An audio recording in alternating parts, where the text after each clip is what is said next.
Welcome to Red Light, Green Light, the podcast where you'll hear from industry leaders in science, technology, and innovation about the power of strategic storytelling.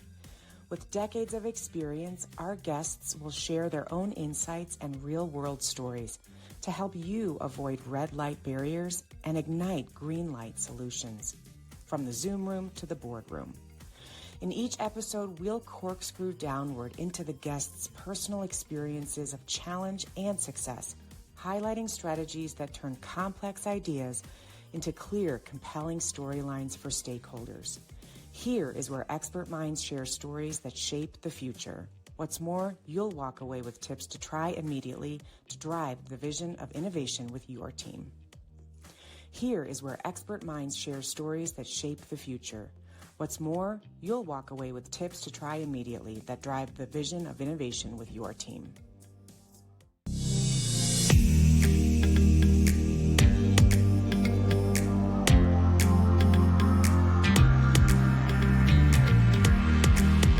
Hi, everybody, and welcome back for another episode of Red Light, Green Light. I am your host, Cindy Skalicky, and on this podcast, you all know that we bring to you some pretty amazing leaders in science, technology, innovation, finance, and we want to share with you their storylines of both nailing it and a little bit of failing it so that you can learn some of their lessons so that you can accelerate your path to growth.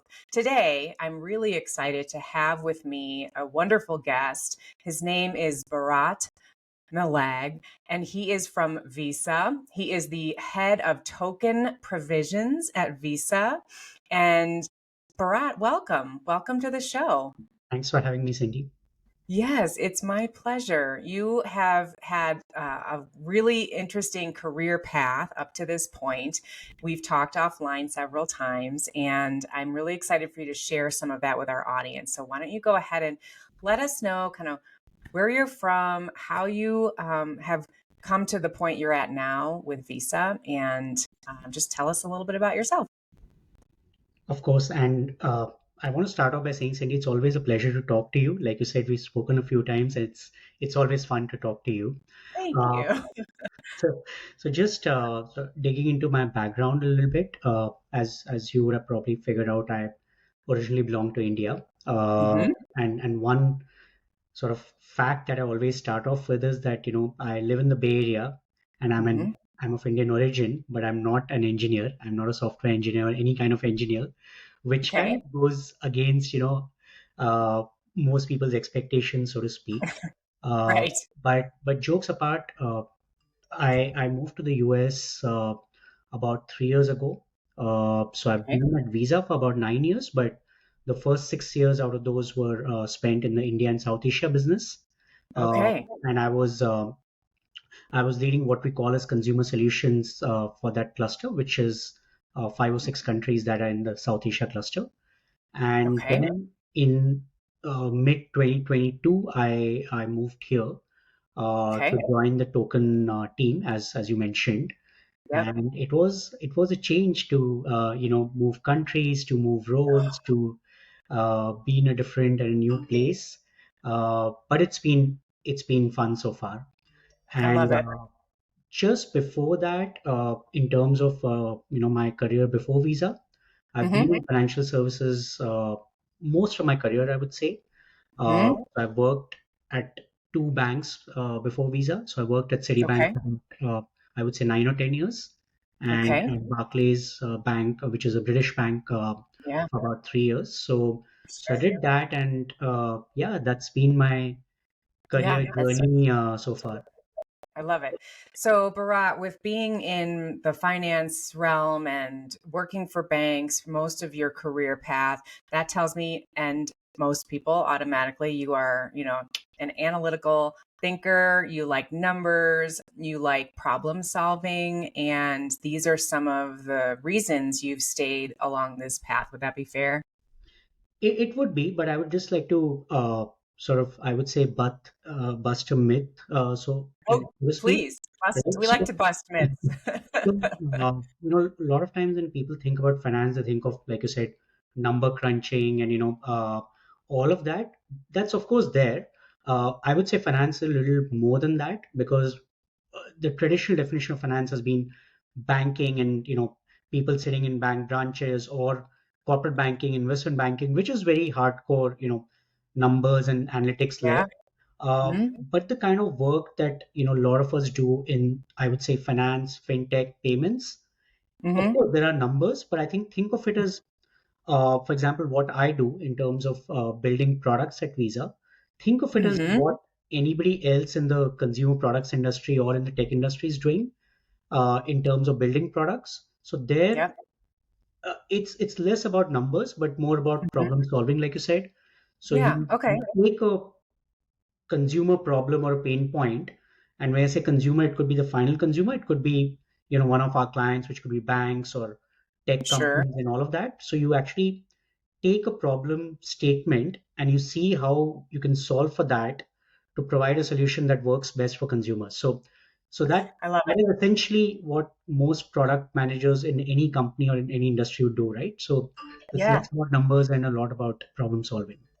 Yes, Bharat, that's a fantastic way to add on to my myth that I kind of put out on the table for us, right? That's a great response. And I love the way you kind of artfully tailored that to share. Like, it's about people. We're doing work that is about solving problems for people who use money and who use our services or our payments or tokenization, which we're going to get into in a second. But you make a great point, Bharat. And so many people in many fields that feel, at least from the industry title, right, of like VC, for example, or finance, or even technology, it feels void of people, but it's not at all. And so we're building solutions for people. And you are very good at relationship building and have been for your whole career, both in India and in the US so far. So I think that's an excellent point of clarification. So thank you for busting that myth for us. Bharat, tell us, before we get to tokenization, which I'm excited about because you're really good at explaining it.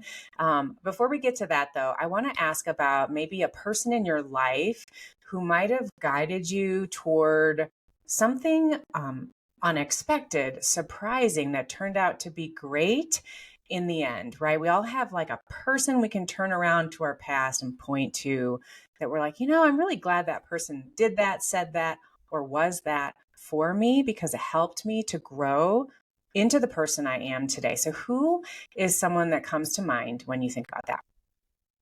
I think I'll probably pick two people, Cindy. So one is Sure. on the personal side, which would be my wife. Uh, Okay. Wonderful. and the reason I say that is because I think uh, she's always stood by my decisions. And Mhm. if I take one example of a decision, which is, let's say, to move continents Yeah. and countries, It's a big decision. it's a big decision with a small child and all of that. Yeah. And especially when you're kind of in your 40s versus doing that when you're in your 20s, it's kind of Yeah. a big shift for the entire family. So Sure. that's one example of a person, and she's That's always like great. that. Hey, like, if you think this is the right thing to do, we should do it. Of course, we'll Yeah. we'll see how it goes, and we'll take it one step at a time. But Yeah. rather than being close to the idea, and which I know a lot of people are, because you are Hmm. in your comfort zone. So I think Yeah. she's really tried to push me always out of my comfort zone.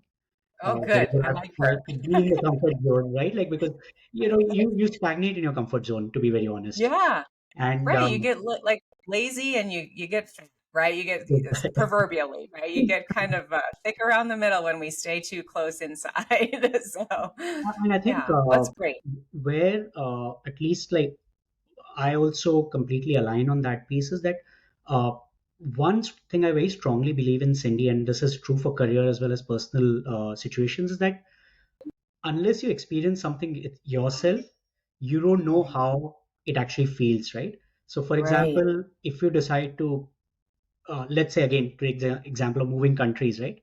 You may Hmm. talk to a lot of people who have done that, and they may have views on it, some good, some not so good. But you can't say that I will have this view unless you've actually done it. So I think Exactly. that's very, very important on anything that you do. Don't You take know, somebody's word for it. Do it yourself and see yeah, for yourself how it exactly. is. I remember that's great advice and a great reflection on your own experience about such a big move because you did. You picked up everything and everyone and left anyone you knew and loved from India to come here. And so that is a huge shift.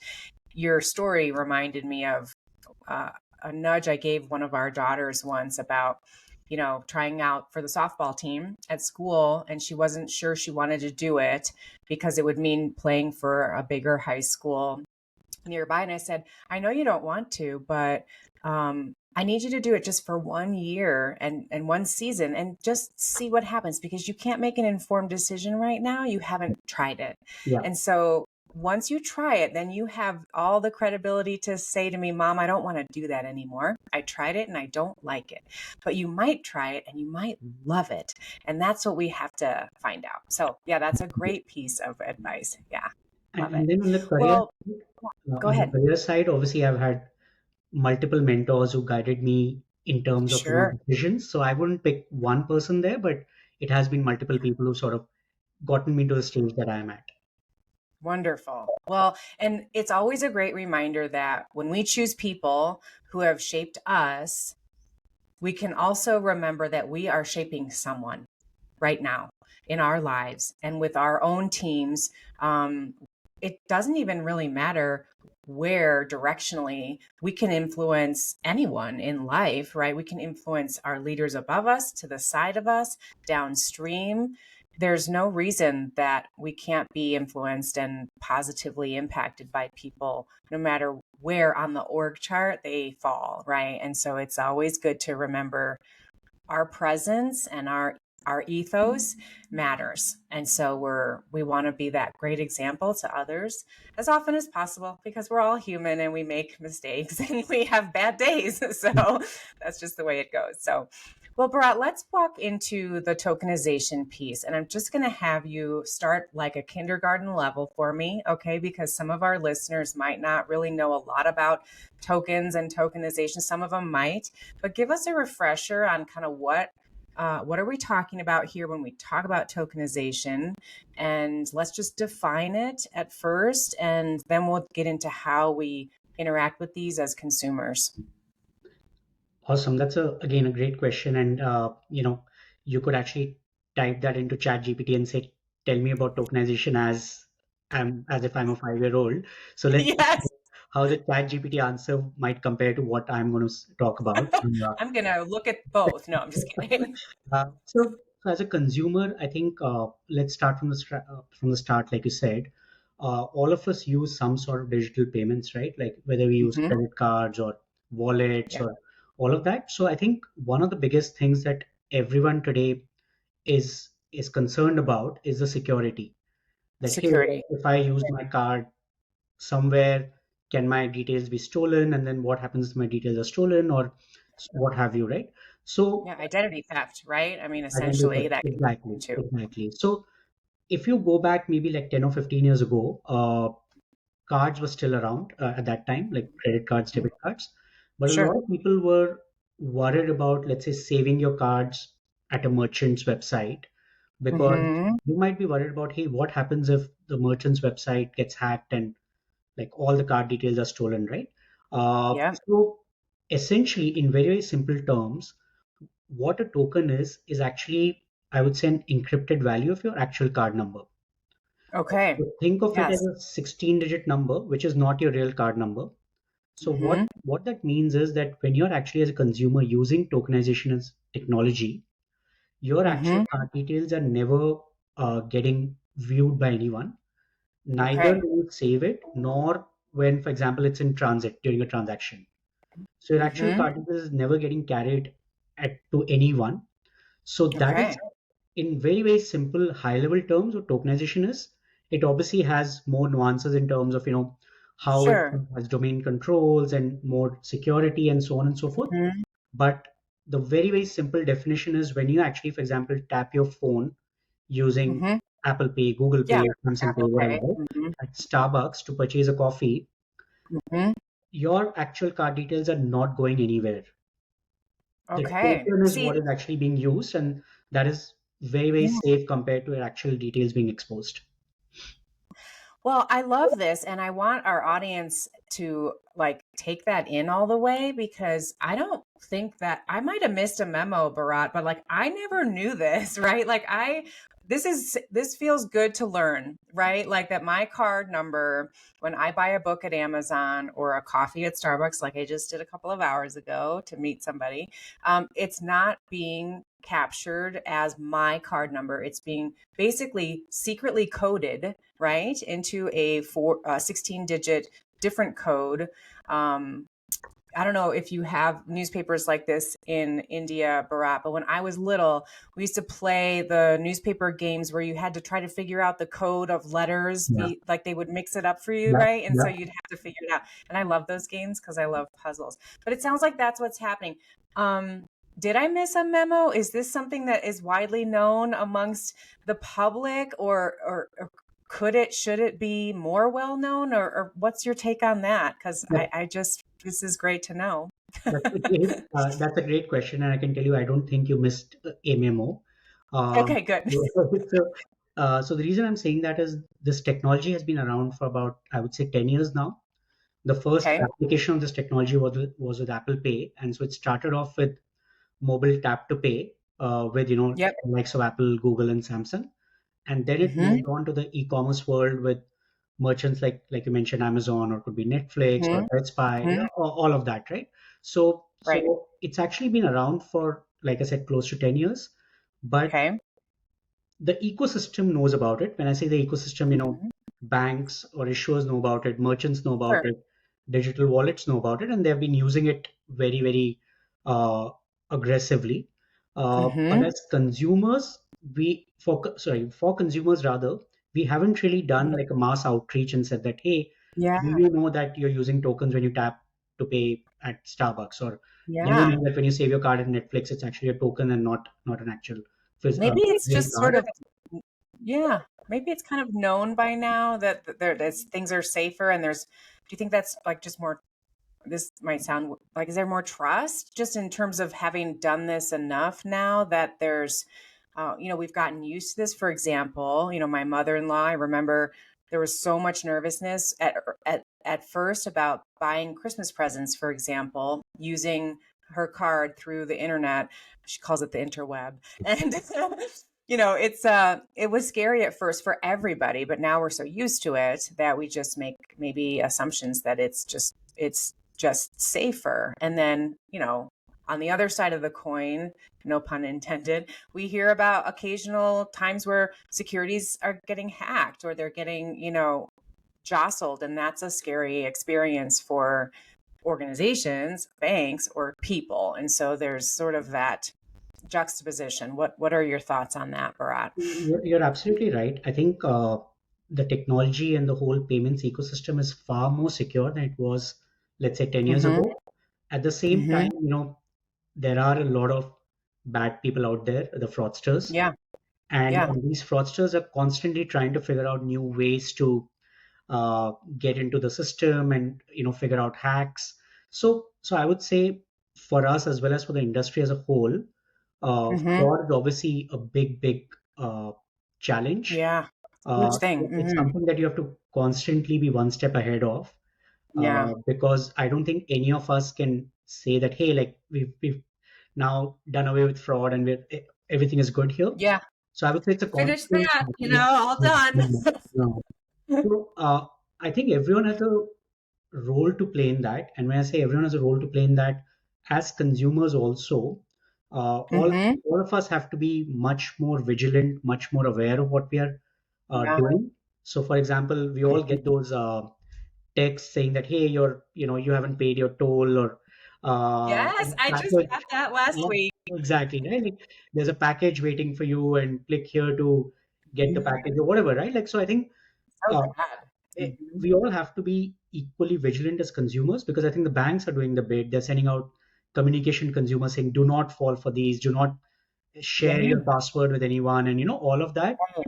Uh, at the same time, the fraudsters are getting really sophisticated, and with AI, Hard. you have all of these deep fakes and everything that's going around these Mhm. days. Yeah.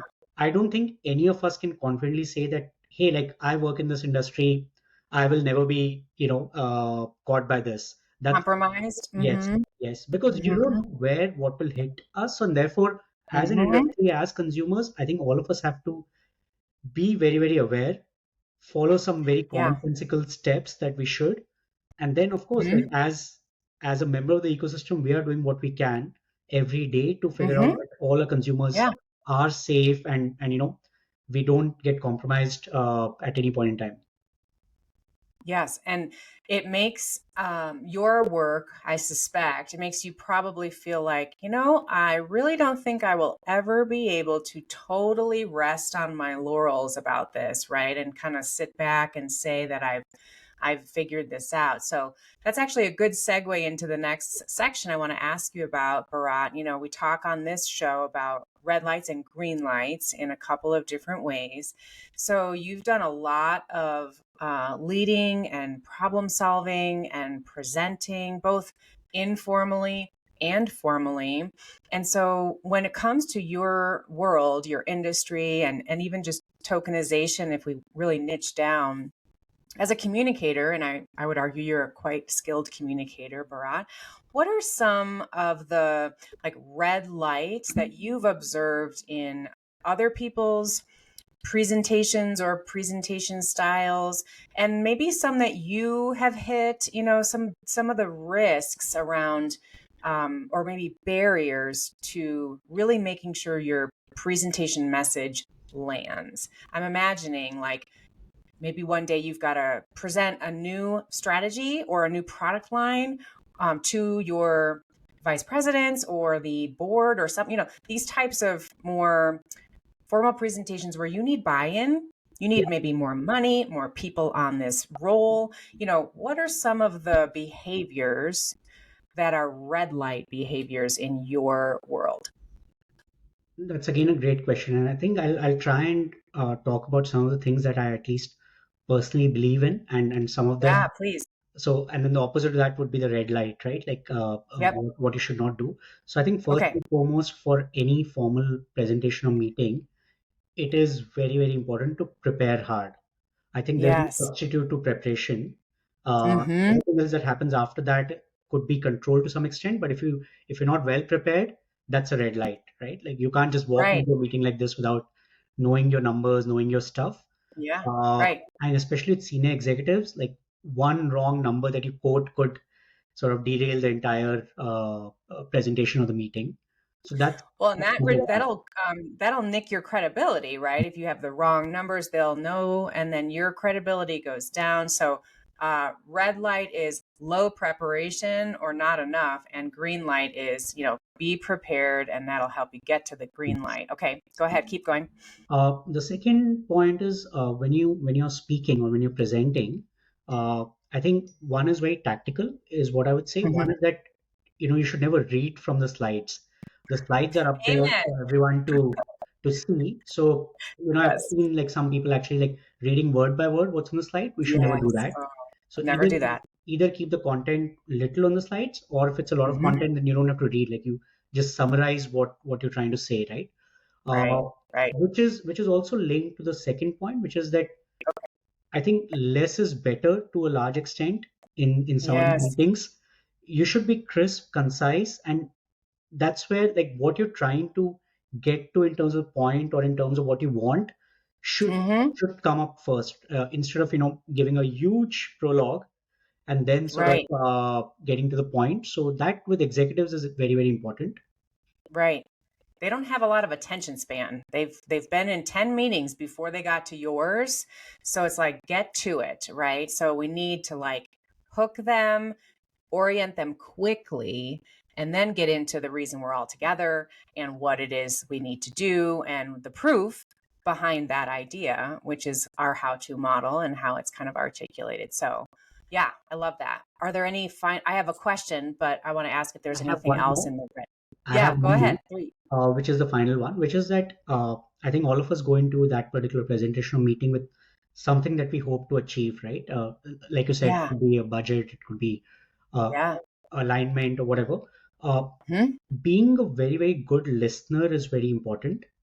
Oh, I like it. And linked to that is the fact that you should be open in terms of changing your point of view, because as you're Yes. listening, so a lot of us are we have already have in our mind what we want to say Yes. before the other person even completes what they're saying. But that should not Mm-hmm. be the case. We need to listen to what the other person is saying and then accordingly respond rather than talking through what we already have prepared, right? So be prepared to Yes. be flexible in terms of your talking points and what you want to communicate basis what Yes. you hear from others in the meeting.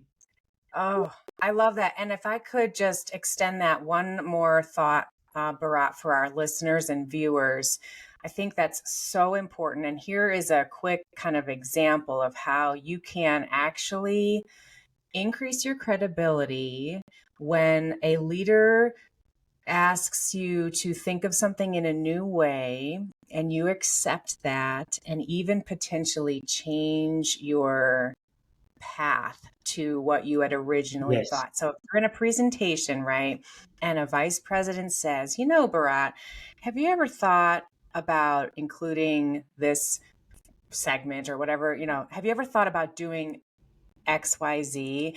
And let's say you feel like attacked by that and like you're in your mind, you're like, no, I haven't. And there are reasons, and my way or the highway, right? We don't want to think like that. If we can instead be open and then honestly say, you know, Jack, I haven't thought about that. And I can see where you're going with this. Let's put it on the table.